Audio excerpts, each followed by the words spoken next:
പ്രിയങ്കരായ പ്രേക്ഷകർക്ക് വീണ്ടും ചാനലിലേക്ക് സ്വാഗതം. ഇന്നത്തെ വീഡിയോ കോവിഡ് ലോക്ക്ഡൗണിൽ പുറത്തിറങ്ങാനുള്ള പാസ് മൊബൈലിൽ എളുപ്പത്തിൽ എങ്ങനെ തയ്യാറാക്കാം എന്നാണ്. നമ്മൾ വളരെയധികം ബുദ്ധിമുട്ടി വീട്ടിലിരിക്കുമ്പോൾ അത്യാവശ്യ കാര്യത്തിന് പുറത്തു പോകേണ്ടതെങ്കിൽ സർക്കാർ നിർദ്ദേശപ്രകാരം ഒരു പാസ് കയ്യിലുണ്ടാവണം. ആ പാസ് ഓൺലൈനായിട്ട് തയ്യാറാക്കാം എന്നതാണ് ഇപ്പോഴുള്ള സൗകര്യം. നമുക്കത് മൊബൈൽ ഉപയോഗിച്ച് തന്നെ എങ്ങനെ തയ്യാറാക്കാമെന്ന് ഈ വീഡിയോയിൽ നിന്ന് മനസ്സിലാക്കാം. ഇതിനാദ്യമായി നാം ചെയ്യേണ്ടത് ഒരു പേപ്പർ എടുക്കുക, അതിൽ നമ്മളുടെ ഒപ്പ് രേഖപ്പെടുത്തുക, അത് മൊബൈൽ ഉപയോഗിച്ച് ഫോട്ടോ എടുക്കുക. ഫോട്ടോ എടുത്ത നമ്മളുടെ ഒപ്പ് ഒരു ഇമേജ് ഫയലാണ്, അതിനെ ചെറുതാക്കണം. അതിനെ ചെറുതാക്കുന്ന രീതിയാണ് നമ്മൾ കാണുന്നത്. ചെറിയ സൈസാക്കി നമുക്കതിനെ എടുക്കാം. എടുത്ത ശേഷം നമുക്ക് അതിനെ പുതിയൊരു ഇമേജായിട്ട്, ചെറിയൊരു ഇമേജായിട്ട് നമ്മളുടെ ഗാലറിയിൽ സേവ് ചെയ്ത് വെക്കാം. ഇങ്ങനെ ചെയ്യുന്നത് ചെറിയ സൈസ് ഇമേജ് ലഭിക്കാൻ വേണ്ടിയാണ്. നമ്മളൊരു ഫോട്ടോ എടുത്താൽ അത് വലിയ സൈസായിരിക്കും.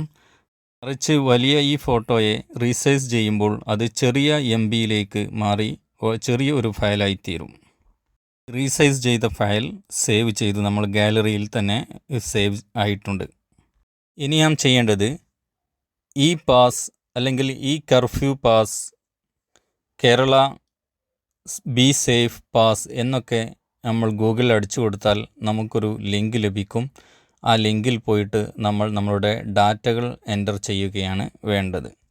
ഇവിടെ സ്ക്രീനിൽ pass.bsafe.kerala.gov.in എന്ന സൈറ്റ് നേരെ അടിച്ചു കൊടുത്താലും മതി. ഇങ്ങനെ അടിച്ചു കൊടുത്താൽ നമ്മൾ ഇങ്ങനത്തെ ഒരു പേജിൽ വരും.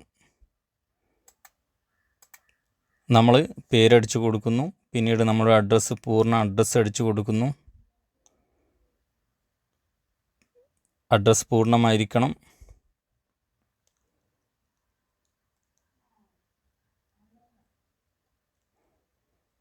പിന്നെ നമ്മുടെ വാഹനത്തിൻ്റെ രജിസ്ട്രേഷൻ നമ്പർ അടിച്ചു കൊടുക്കുന്നു. ശേഷം നമ്മൾ ഏത് തരം വാഹനമാണ് ഓട്ടുന്നത് അത് എടുക്കാം. നമ്മുടെ കൂടെ ആരാണ് യാത്ര ചെയ്യുന്നത്, കോ പാസഞ്ചേഴ്സ് എന്ന പേരിൽ അടിച്ചു കൊടുക്കണം. പിന്നെ എവിടെ നിന്നാണ് നമ്മൾ യാത്ര ആരംഭിക്കുക എന്നുള്ള സ്ഥലം അടിച്ചു കൊടുക്കണം. എവിടേക്കാണ് നമ്മൾ യാത്ര ചെയ്യുന്നത് എന്ന് അടിച്ചു കൊടുക്കണം. ഏത് ഡേറ്റിനാണ് എന്നത്, ഇന്നത്തെ ഡേറ്റ് സെലക്ട് ചെയ്തു. ട്രാവൽ ടൈം, എപ്പോഴാണ് യാത്ര തുടങ്ങുന്നത്, 5 AM. എന്തിനാണ് യാത്ര, ഹോസ്പിറ്റൽ കേസാണെന്നെങ്കിൽ ഹോസ്പിറ്റൽ കേസ് എന്നടിച്ചു കൊടുക്കുക. എന്നാണ് യാത്ര കഴിഞ്ഞ് തിരിച്ചു വരിക എന്നുള്ളത് ഡേറ്റ് കൊടുക്കുക, സമയം കൊടുക്കുക. 5 മണി സെലക്ട് ചെയ്തു. പിന്നെ നമ്മുടെ mobile number Indian mobile number ആയിരിക്കണം. ഇതൊരു പ്രതീകാത്മക നമ്പറാണ്. 10 അക്ക നമ്പർ അടിച്ചു കൊടുക്കുക. 10 അക്ക നമ്പർ അല്ലെങ്കിൽ അതവിടെ എറർ മെസ്സേജ് കാണിക്കും. 10 അക്ക നമ്പർ തന്നെ ആയിരിക്കണം. 91 കൂട്ടേണ്ടതില്ല. നമ്മളുടെ സ്ഥലം എവിടെയാണ് എന്നുള്ളത് നമ്മൾ നിലനിൽക്കുന്ന സ്റ്റേജ്. എന്നിട്ട് നമ്മൾ നേരത്തെ ഉണ്ടാക്കിയ ആ ഒപ്പിൻ്റെ ഇമേജ് സെലക്ട് ചെയ്യുകയാണ്. അത് സെലക്ട് ചെയ്തു ശേഷം നമ്മൾ ഏത് ജില്ലക്കാരനാണെന്ന് സെലക്ട് ചെയ്യുക, അല്ലെങ്കിൽ ഏത് ഏരിയക്കാരനാണ് സെലക്ട് ചെയ്യുക. അതിനുശേഷം നമ്മൾ I am not a robot എന്ന് പറയും. അവിടെ ചില ഇമേജുകൾ പ്രത്യക്ഷമാകും. ആ ഇമേജുകൾ സെലക്ട് ചെയ്ത ശേഷം നമുക്ക് ഫയൽ സബ്മിറ്റ് ചെയ്യാം. അപ്പോൾ ഒരു മെസ്സേജ് വരും, സബ്മിറ്റഡ് എന്ന് പറയും. അത് വെച്ച് നമ്മളുടെ ഇമെയിലിലേക്ക് വരും ആ മെസ്സേജ്, ആ ലിങ്ക് വരും. ആ ലിങ്ക് നമുക്ക് പോലീസ് ഉദ്യോഗസ്ഥർക്ക് കാണിച്ചു കൊടുക്കാവുന്നതാണ്.